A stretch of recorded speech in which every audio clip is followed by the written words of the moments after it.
कार्तिक महीना चल रहा है, बड़ा दिव्य है, बड़ा ही दिव्य और श्री कृष्ण को प्रिय लगने वाला महीना है ये कार्तिक का महीना। इसलिए आप लोग समझ नहीं पा रहे हैं, शायद छत्तीसगढ़ में इसका क्या महत्व है मुझे नहीं पता, पर हमारे वृंदावन में तो कार्तिक महीने का बड़ा महत्व, बहुत ज्यादा। कहते हैं कार्तिक महीने में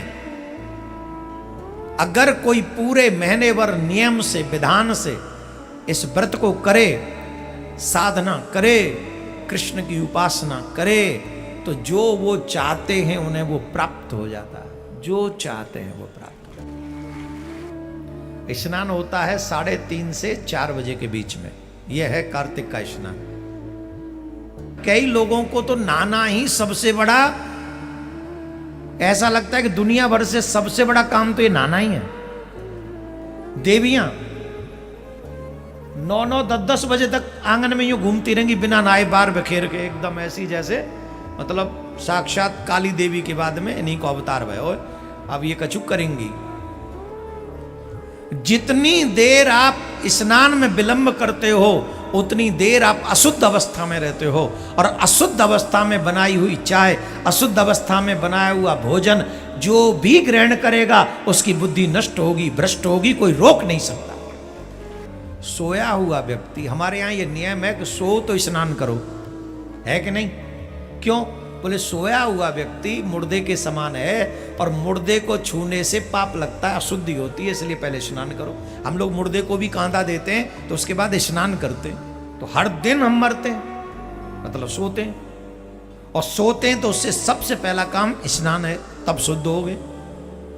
और बिना शुद्ध हुए ही अपनी आंखों में भी लटक रही है, मुंह से भी लटक रही है, पता नहीं अजीब अजीब हालत हो रही है, सीधे घुस गए रसोई में, चाय का और वो कप धर दो ऊपर छाती पे, चूल्हे की छाती पे चाय धर दी, वो कांदान पानदान जो होता है वो धर दिया, गिलास पटक दिया पानी का, उसमें चीनी शक्कर सब मिला दी, अदरक कूट के, आंख खुल रही ना, अदरक कुट रो है, कुट गो अदरक, ये अदरक ना कुट रो, ये तुम्हारा भाग्य कुट रो है, जई में अदरक में कूटे जा, कूटे जा, कूटे जा, ले ले और कूट दे, कुट गो भाग्य, कुट गो, और चाय में मिलके गरम है गो भाग्य। अब सियावर रामचंद्र की जय, जो जो पीवे गो बा को तो है गो कल्याण। फिर कहते काम नहीं चल रहा है और पी ले चाय अदरक वारी। इसलिए हे सनातनी माता बहनों, हाथ जोड़ के ये बालक आपसे प्रार्थना कर रहा है, जब तक स्नान न करो रसोई में मत घुसो। अगर स्नान तुम्हें 10 बजे करना है तो 10 बजे तक रसोई में मत जाओ, रसोई अशुद्ध मत करो। और जिस घर की रसोई अशुद्ध हो जाती है उस घर का विकास तो परमात्मा भी नहीं कर सकता, औरों की तो बात छोड़ दीजिए। टेंशन रहेगी, बच्चों में आपस में जरे बनी रहेगी, पति की बुद्धि भ्रष्ट रहेगी, वो घर में देवी खूब मलूक हो, फिर भी बाहर जो है लगाई, मतलब क्या बोलूं मैं, कुछ कह नहीं सकता, अब आप खुद ही समझ लो। अब तुम देख लो कि चाय कैसी बनानी है। अगर चाहते हो कि पति की बुद्धि भ्रष्ट हो जाए तो चाय ऐसी बनाओ जैसी बन रही है, और अगर चाहते हो कि पति की बुद्धि सही रहे तो इसके लिए सबसे पहला स्नान जरूरी है, और रसोई का शुद्धिकरण जरूरी है।